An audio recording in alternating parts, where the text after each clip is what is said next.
Send her to a monastery. Don't waste your whole life on a child with no future. That's what someone once said to me. And not just once. People have looked me straight in the eye and told me my daughter was hopeless, that I should give up on her and move on with my life. It was shocking, cruel, and it broke me in ways I can't even put into words. But I never believed my child didn't have a future. If your baby is 3 months old and runs a fever, you'd probably think, it's just a fever. It'll pass. For me, that fever changed everything. Hi, my name is Linda. I'm 38, and I'm the mom of a very special little girl named Mary. When Mary was just 3 months old, she spiked a 106-degree fever. She developed a severe ulcer in her mouth. We rushed her to the hospital, and that's when doctors told me it was CMV, Cytomegalovirus. I had never even heard of CMV before, but it left lasting damage, brain injury, developmental delays, a weakened immune system. That one fever completely changed her life and mine. Since then, every single day has been about survival. I'm a single mom. I work from home selling small things online, picking up little freelance jobs just enough to scrape by. It's not glamorous. The money barely covers rent, groceries, medicine, but it lets me stay home, feed her, carry her, comfort her through every sleepless night. People call it sacrifice. They say I'm wasting my life, but I don't see it that way. Every smile from Mary, every laugh, every morning she wakes up and I still get to hold her. None of that is wasted. That's the future I choose. And that is my story. Today, I want to share with you the heartbreak and the struggles of this journey, the pain that left me exhausted, depressed, and at times even wishing for death as an escape. But every time, it was Mary's smile, her eyes that pulled me back, reminding me I have to keep going because she can't afford for me to give up. Living positive doesn't make the storms disappear, but it makes me strong enough to walk through them. So if you see me smiling, it doesn't mean I have no pain. It means I choose to plant a little sunshine for myself and for the people I love.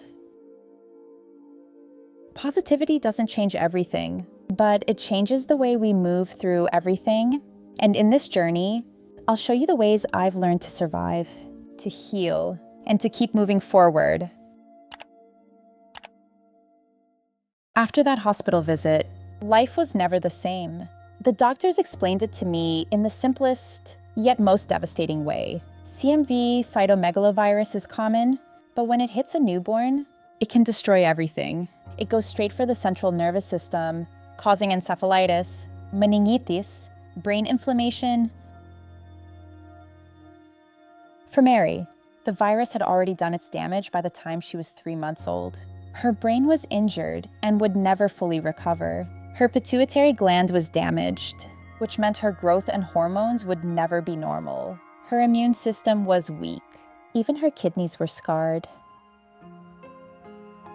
I'll never forget standing there, holding her tiny body in my arms, while the doctor listed one thing after another. Every word felt like another knife to my chest. My baby's future would never look like everyone else's. Treatment had to start immediately. First, it was ganciclovir through an IV every single day for weeks, 2, sometimes 6 weeks. Then we switched to valganciclovir, an oral medication, for almost 6 months straight. It wasn't just the medicine, it was the night in the hospital, sleeping in a hard plastic chair. It was holding Mary down while they put another IV in her tiny arm. Her skin was bruised and raw from all the needles. Her hands and feet were covered in little purple marks that never had time to heal before the next round.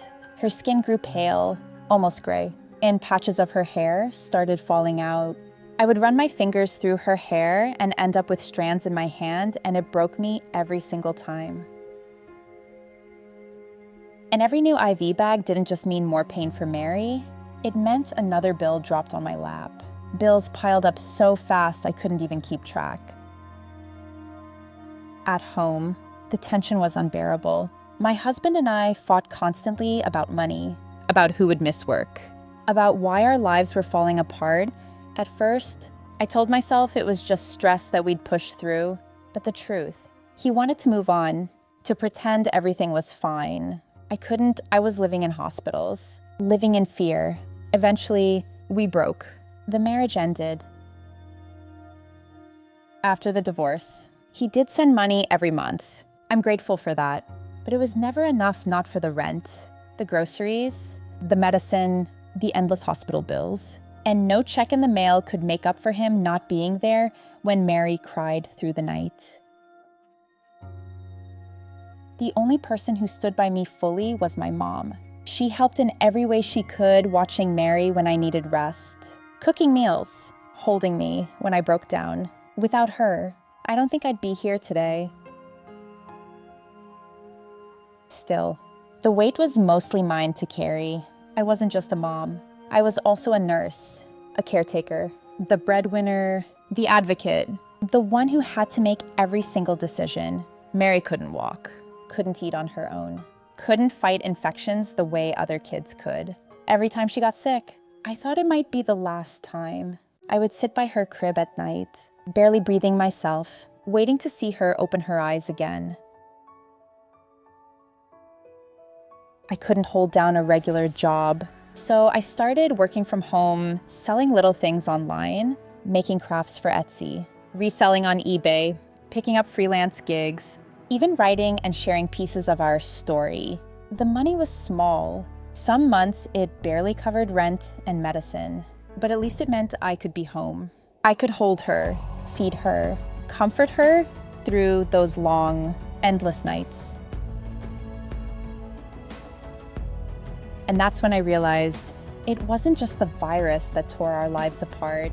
It was everything that followed: the bills, the broken marriage, the loneliness, the exhaustion. People tell me I'm strong, but the truth is I didn't choose to be strong. I was forced to be because Mary doesn't get the option for me to give up. And so I chose to stay. I chose to keep fighting. I chose to be her mom, no matter how heavy it gets. People often ask me, taking care of Mary, haven't you ever felt depressed? Haven't you ever wanted to give up? And the truth is, yes. There were nights I thought I couldn't take another step. Nights when the weight of it all, no sleep, not enough money. Hospital stays back to back made me feel like I was drowning. I'll never forget the days leading up to her 3rd birthday. I was planning her party, just a simple cake, a little dress, a new toy. But then, one night, she got sick again. By the next morning, at 9 a.m., the doctor pulled me aside and said, "If you want, we can let her go home so she can pass peacefully with you."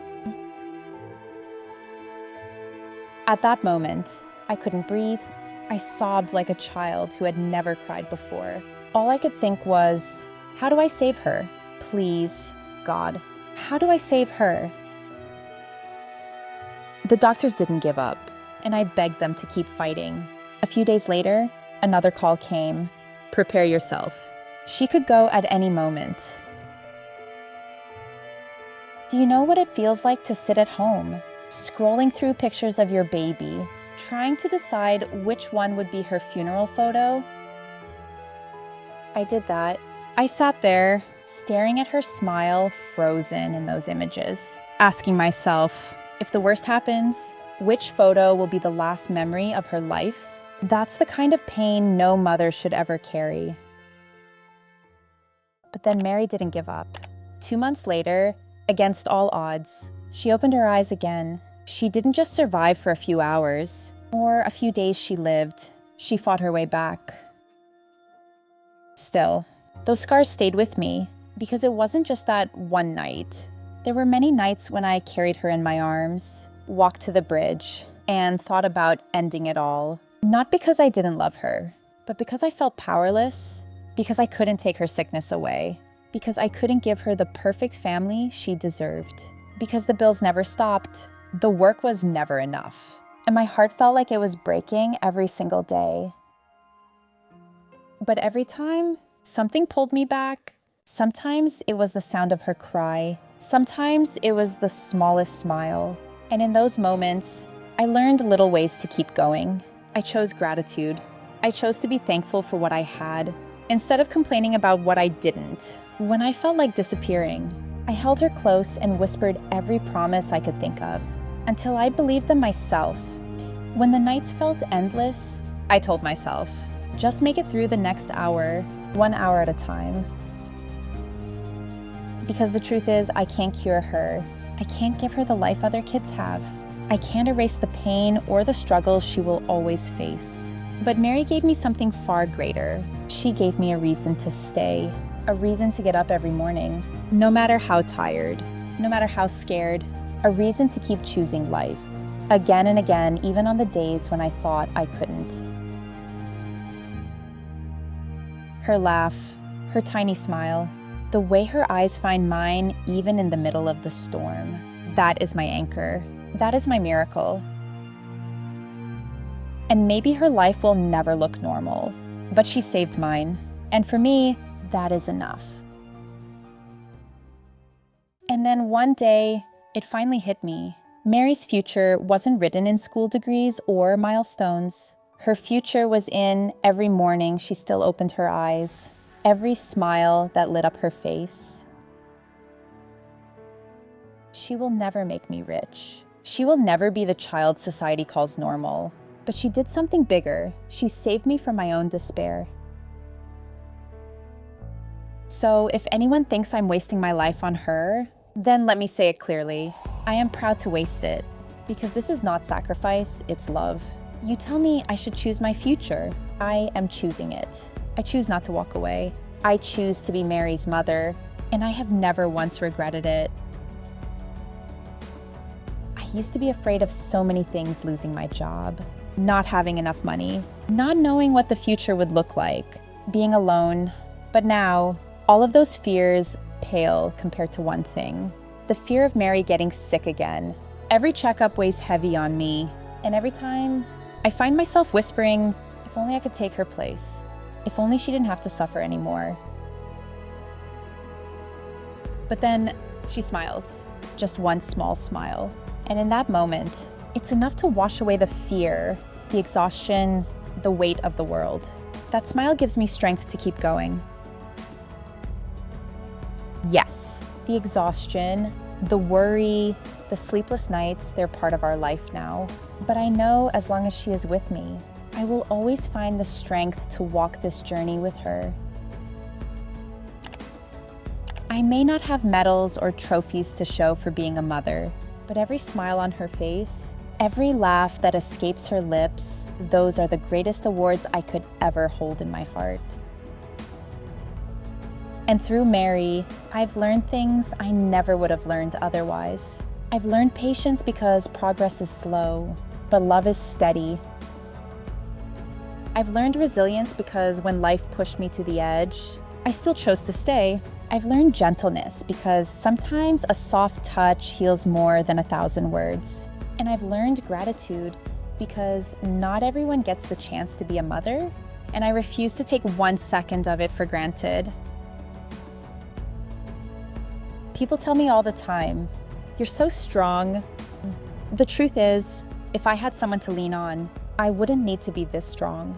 But since life gave me Mary, I accept the weight. I embrace the role because she is worth it.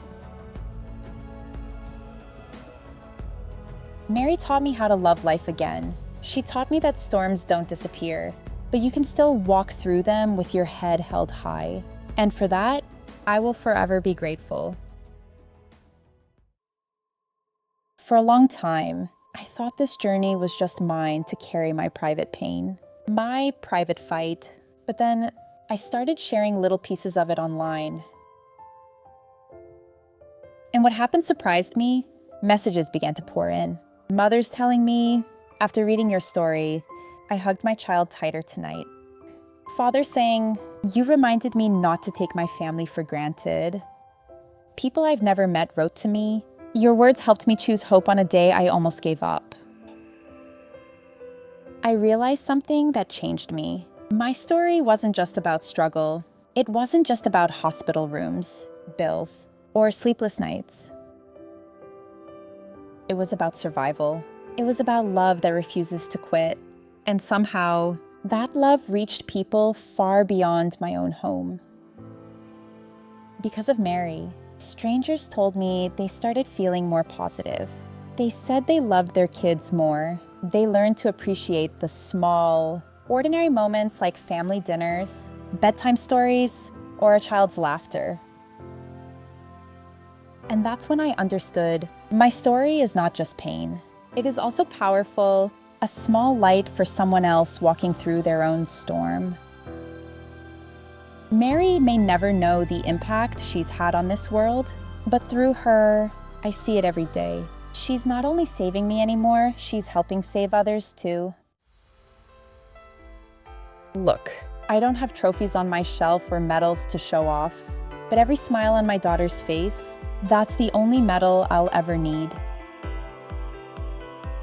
Staying positive doesn't make the storm go away, but it does give me the guts to stand tall and the strength to walk straight through it. And maybe you're watching this right now feeling worn out, maybe completely drained. If that's you, please hear me. You are not alone. And if you're pregnant or you've got a little one at home, please take a minute to learn about CMV, because that knowledge could save another family from what we've had to walk through. So here's what I want to leave you with. What story has changed the way you see life? Because the truth is, sharing our real, messy, imperfect stories, that's what gives other people the strength to keep going. And if my story meant something to you, I'd be so grateful if you subscribed to The Truth MD and maybe share this with someone who needs a little hope today. Not for the numbers, not for the clicks, but because maybe Mary's smile can light the way for someone else who feels lost in their storm.